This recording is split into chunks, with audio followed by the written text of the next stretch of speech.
Good morning. This is Pastor Zach with the Goodland United Methodist Church with your morning devotion for Tuesday, October 31st. Today we'll be reading from Ephesians chapter 3, verses 14 through 19.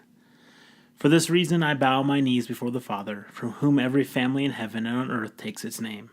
I pray that, according to the riches of his glory, he may grant that you may be strengthened in your inner being with power through his Spirit, and that Christ may dwell in your hearts through faith, as you are being rooted and grounded in love.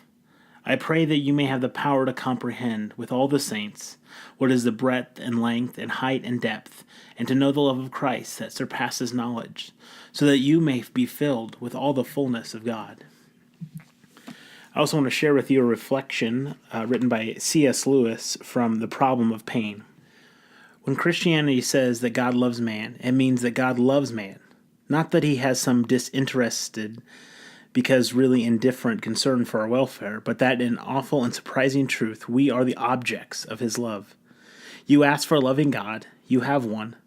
The great Spirit you so lightly invoke, the Lord of terrible aspect, is present, not a senile benevolence that drowsily wishes you to be happy in your own way, not the cold philanthropy of a conscious magistrate, nor the care of a host who feels responsible for the comfort of his guests, but the consuming fire himself, the love that made the worlds, persistent as the artist's love for his work, and as despotic as a man's love for a dog, provident and vulnerable as the father's love for a child, jealous, inexorable, exacting as love between the sexes. How this should be, I do not know. It passes reason to explain why any creatures, not to say creatures such as we, should have a value so prodigious in their Creator's eyes. It is certainly a burden of glory, not only beyond our deserts, but also, except in rare moments of grace, beyond our desiring.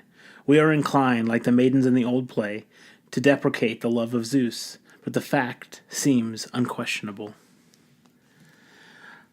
I thought about a quote as I was reflecting on this about our desire to maybe sometimes not be as successful because we're not afraid of failing, but afraid of being so successful.